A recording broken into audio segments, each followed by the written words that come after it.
Volodymyr Zelensky has told the New York Times, and I'll just read what he said. He said, "What is the problem in relation to NATO shooting down Russian missiles over Ukraine? Why can't we shoot them down? Is it defense? Yes. Is it an attack on Russia? No. Are you shooting down Russian planes and killing Russian pilots? No. What's the issue with involving NATO countries in the war? There is no issue." Scott, could you educate the audience about what Volodymyr Zelensky has wrong here when it comes to war, not just this war, but also this broader confrontation that you have been speaking so much about via between NATO and Russia? Look, Russia made it clear when they initiated what they call a special military operation, what much of the rest of the world calls an invasion of Ukraine, that this was between Russia and Ukraine, and that they would tolerate no NATO intervention.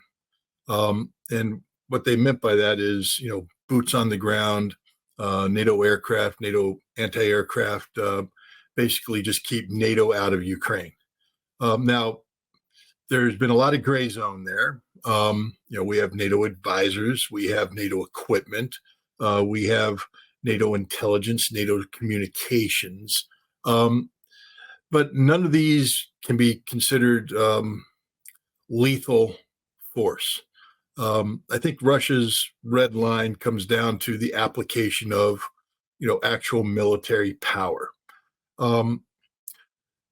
Zelensky's operating under the assumption that, NATO can have Patriot missiles in Poland that can shoot down Russian missiles that are headed towards militarily sensitive targets in the vicinity of Lvov. And they're saying, hey, what's the problem? Those are missiles. There's not people on them. Just shoot them down. It doesn't understand. That's an act of war.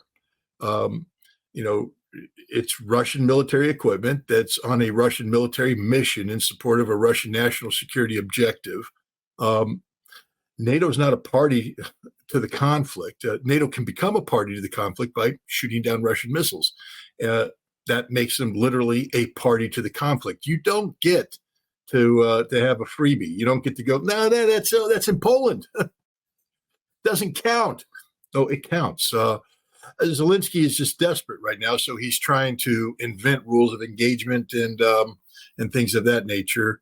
NATO can't even lock, just to show you the absurdity of Zelensky's position, NATO radars can't lock on to a Russian missile. That is an act of war. Just like if you have aircraft and I have a target acquisition radar that locks onto you, meaning that if I want to fire a radar guided missile, you're now a legitimate target. Locking you on, if I'm a pilot and my little alert's going off that I've got a radar lock on, that's an act of war. I am legally at that point in time allowed to execute whatever maneuver I want to do to try and shoot you down because you just locked on to me. You have committed an aggressive act that I'm allowed to assume means you want to shoot me down. So it's not even that, NATO can lock, because in theory, what could happen is you can get a NATO radar lock in a Ukrainian missile. And that would be, one of the problems you have in, air defense or any kind of, radar related activity is radars are great at collecting things. It's like, hey, I collect everything. Understand, though, that you are emitting a signal, which means you are easy to detect and triangulate and target. And so a lot of times with air defense is, we in the United States, we have something called the wild weasels. Used to be F4s, used to be F-105s. Now they're F-16, Cs and Js. But their job is to come in and get radars to turn on.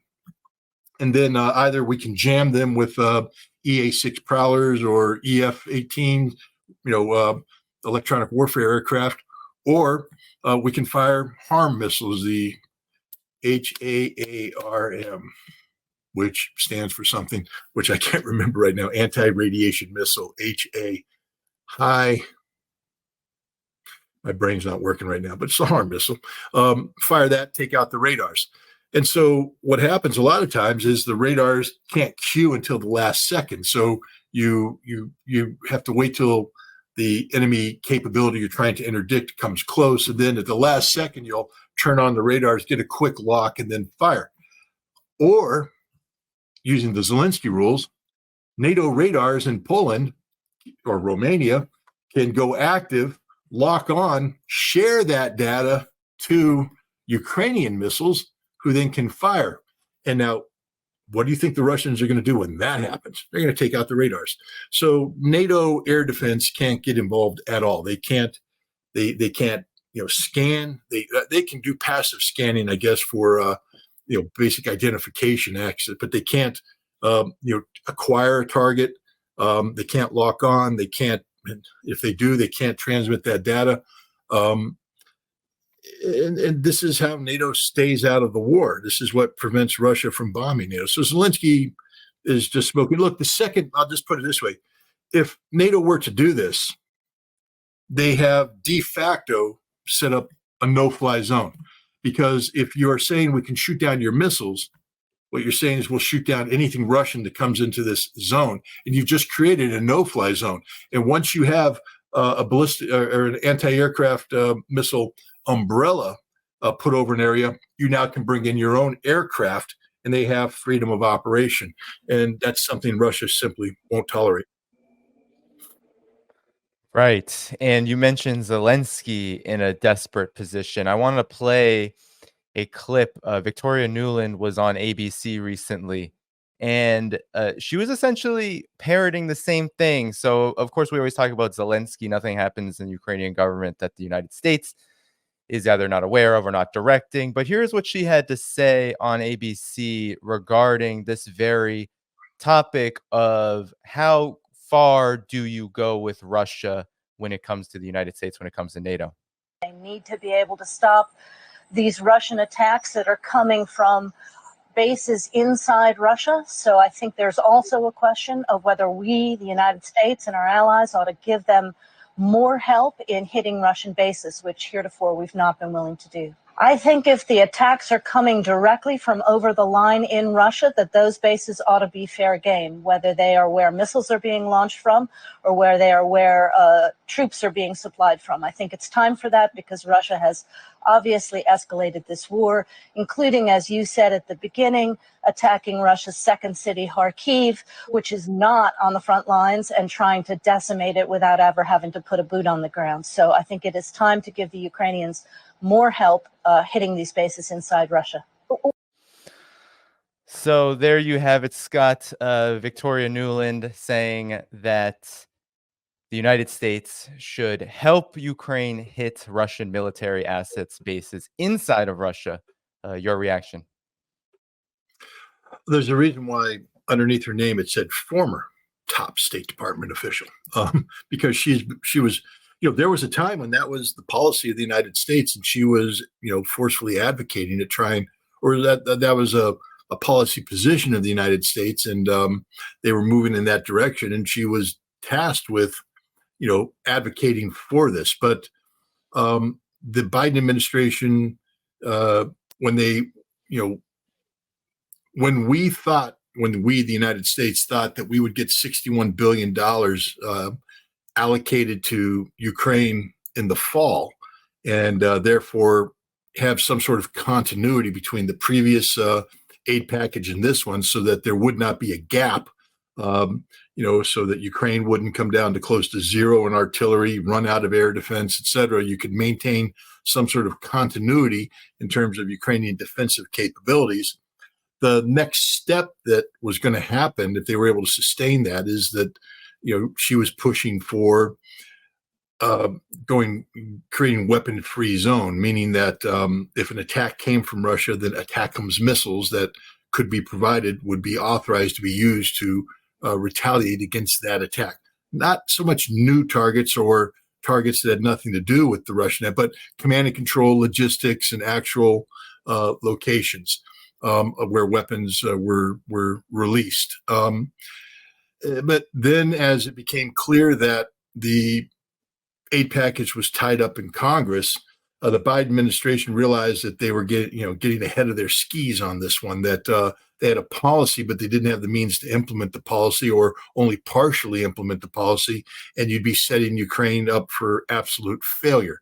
And so they told her to tone it down, and she didn't. That's why she was fired. She continued to go to the Pentagon and press for this. She'd go and talk to NATO allies and press for this, and she was warned off by the Biden administration, and she didn't obey her orders, and she was fired. So she's simply just out there parroting, a policy position that she advocates for, but the Biden administration isn't advocating for that today because they understand the consequence. This is sort of related to. I don't know if you saw what went on in the House Intelligence Committee today with Representative McCall from Texas putting up his map.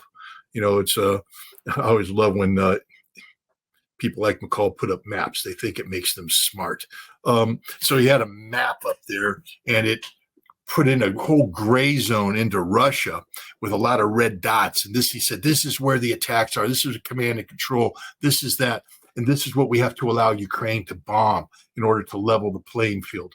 And I'm like, let me have a marker and get on that map, and I'll go around and put dots all over Poland. And I say, this is where logistics facilities are, warehouses are, training facilities, command and control facilities, etc.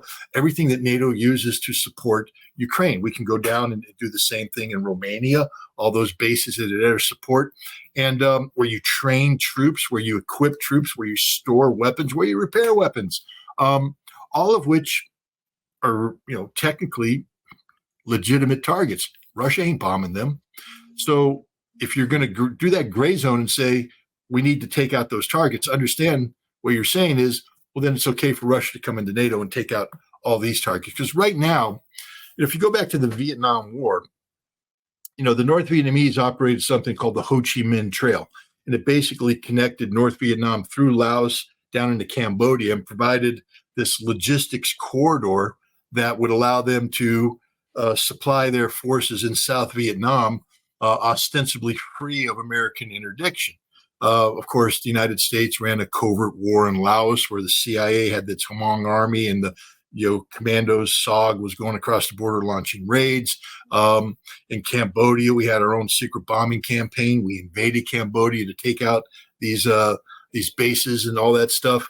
But we did that because North Vietnam was getting a free pass. They were resupplying.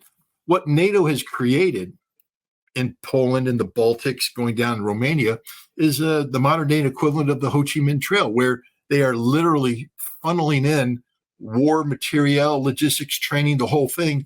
But the Russians aren't doing the bombing, the interdiction. So Ukraine's getting this huge boost. They have this huge rear area support that isn't getting touched. It's hands free. And everybody seems to ignore that Ukraine is, able to do many things that in a real war they wouldn't be able to do because Russia would have interdicted them a long time ago. A lot of the logistics that's happening today only happens because Ukraine has this NATO safe haven. So for Nuland and McFall to start talking about reaching into the Russian rear area, the Russians aren't going to accept that. They've already said, if you do it, we're going to hit the decision-making centers that are going to be in NATO. And for instance, if the Brits get involved, we may hit England too. If the French get involved, we may hit France too. There's not going to be a safe haven if you guys want to expand the war that way. So it's very dangerous talk on the part of the Newlands and the McCalls of the world.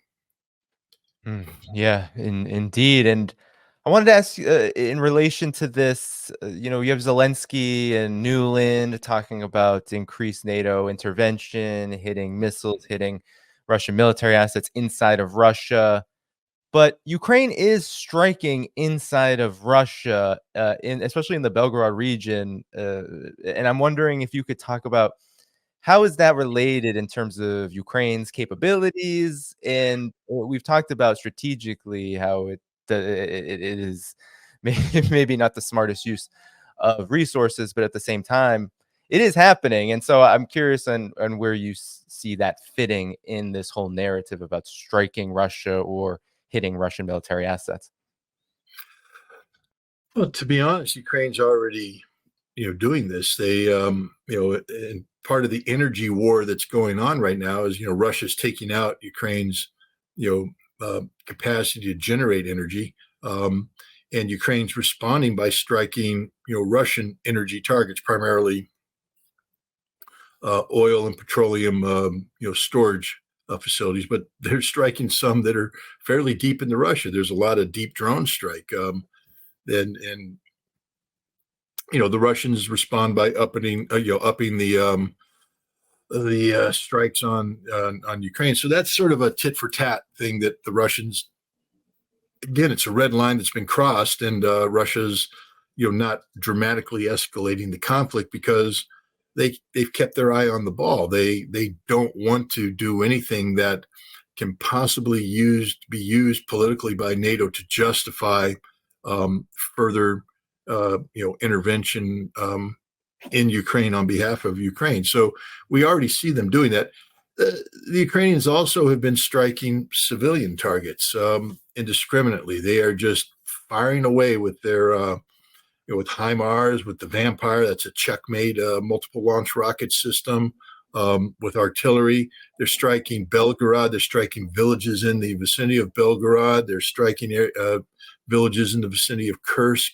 And this is just straight up continuation of what the Ukrainians did in the Donbass, acts of terrorism, basically, violations of international humanitarian law, striking purely civilian targets. There's no military target there. There are military targets in the area that can be hit. And on occasion, Ukraine does indeed hit them. But for the most part, they're simply just punishing Russia in an effort to provoke Russia into doing something precipitous. The interesting thing is that Russia has now done something that some would call precipitous, to launch a major offensive out of the north. And yet they seem to have caught the Ukrainians off guard. The Ukrainians didn't spend the money they were supposed to spend on defenses. That money went into somebody's pocket. And the Russians are, making a steady advance, inflicting tremendous number of casualties on the Ukrainians and bringing the Ukrainian military that much closer to collapse. Everything the Ukrainians do is a nuisance to the Russians. It's not a game changer. It's not threatening to bring Russia to its knees. It's a nuisance. I mean, it's a pain. It's inconvenient. It's deadly for some, but it's not something that's going to turn the tide of the war. Pretty much everything Russia is doing against Ukraine is something that has turned the tide of war in favor of Russia. Thank you for tuning in to my latest video. I appreciate all of your support. This channel, however, needs your help. I am seeking to make this channel more sustainable in the long term and upgrade necessary equipment to ensure that this work continues onward and makes progress to give you all of the geopolitical analysis that you all deserve. For that reason, I'm asking you to become a member of my Patreon community at patreon.com/DannyDhaiphong. You can find that link in the video description or in the pinned comment below. For whatever amount you choose to give, just know you are supporting independent media that you can't find anywhere else. Thank you so much, and I look forward to the next video.